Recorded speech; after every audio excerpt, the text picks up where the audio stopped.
যে তেওঁলোকে আজি দীৰ্ঘদিন ধৰি এটা আন্দোলন তেওঁলোকে চলাই আছে আৰু শিকাই আছে উত্তৰ ভাৰতবৰ্ষত এনেকুৱা এটা শিক্ষানুষ্ঠানত ছাত্ৰ আৰু শিক্ষকে যথেষ্টভাৱে আন্দোলন চলোৱাৰ এটা তিনিমহীয়া দীঘলীয়া দিয়া আৰু আমি আশা কৰিম যে এই আন্দোলনে সফলতা অৰ্জন কৰিব আৰু মই তেওঁলোকক ধন্যবাদ জনাইছোঁ।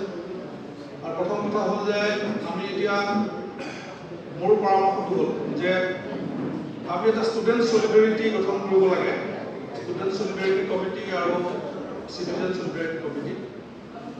ষ্টুডেণ্ট চলিডাৰিটি কমিটি এইকাৰণে বনাব লাগে যে গোটেই অসমত যিমান শিক্ষানুষ্ঠান আছে কলেজকে ধৰি সকলো শিক্ষা অনুষ্ঠানত এই বাৰ্তাটো যাব লাগে যে তেজপুৰ ইউনিভাৰ্চিটিত এটা আন্দোলন চলি আছে আৰু এই আন্দোলনটো সকলোৱে কৈ আছে যে অকল এটা ঘটনা নহয়, গোটেই ভাৰতবৰ্ষৰ শিক্ষা অনুষ্ঠানৰ ওপৰত যিটো আক্ৰমণ নমাইছে সেই আক্ৰমণৰে এটা পাৰ্ট অংশ হিচাপে তেজপুৰ ইউনিভাৰ্চিটিটো নমাইছে আৰু তেজপুৰ ইউনিভাৰ্চিটিত প্ৰতিও হৈছে এটা আন্দোলন হৈছে, ৰেজিষ্টেঞ্চ দিছে আৰু এই বাৰ্তাটো আমি লৈ যোৱা ভাল।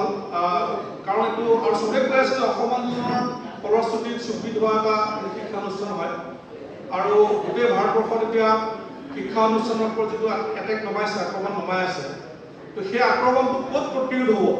মই ভাবোঁ যে তেজপুৰ বিশ্ববিদ্যালয়ৰ দৃষ্টান্ত দেখুৱাইছে যে তেখেতসকলে কমচে কম 3 মাহ ধৰি এটা আন্দোলন তেওঁলোকে চলাইছে, গতিকে এটা দৃষ্টান্ত দেখুৱাইছে আৰু এই আন্দোলনটোকে আমি বোধ কৰোঁ যেনেকৈ জেএনইউত বহুত ডাঙৰ আন্দোলন হৈছিল আপোনালোকে জানে বহুদিন ধৰি, আৰু এই আন্দোলনটো এটা দীঘলীয়া আন্দোলন হ'ব বুলি সকলোৱে কৈ আছে। গতিকে অসমত আমি এটা গোটেই মানুহৰ মাজত যদি বাৰ্তা লৈ যাবলগীয়া হয় এটা ষ্টুডেণ্ট চলিডাৰিটি কমিটি বনোৱা ভাল। আৰু মই ভাবোঁ যে save central university, save Tezpur central university বুলি এটা দিৱস পাতি আমি লাগিলে সময় এমাহে লওঁ, এটা দিৱস পাতি আমি গোটেই ছাত্ৰকে এই আন্দোলনৰ পক্ষত সংগঠিত জনোৱাৰ কাৰণে এটা সিদ্ধান্ত ল'ব পাৰিলে ভাল।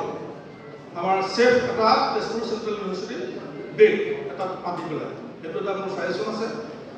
আৰু আনটো হ'ল দিল্লীতো আমি এটা প্ৰগ্ৰেম কৰিব লাগে, আমাৰ এইটো চিটিজেন চলিডাৰিটি আৰু আমাৰ ষ্টুডেণ্ট চলিডাৰিটি আৰু তাৰ সকলো মিলি যোনে তেজপুৰ চেণ্ট্ৰেল আন্দোলন চলাই আছে মিলি আমি দিল্লীত এটা যন্ত্ৰ মন্ত্ৰত হওক, ক'ৰবাত হওক, ক'ত হওক আমি এটা তাত আন্দোলন কৰিব লাগে, যিটো আন্দোলনত আমাৰ দিল্লীস্থ যিসকল অসমীয়া ছাত্ৰ আছে, জেএনইউস্থ যিসকল অসমীয়া ছাত্ৰ আছে আৰু চেণ্ট্ৰেল ইউনিভাৰ্চিটি হিচাপেও সকলো ইউনিভাৰ্চিটিক আমি তাত আমি মাতিব লাগে, তাত সমাৱেশিত কৰিব লাগে আৰু এই আন্দোলনটো আগলৈ লৈ যাব লাগে।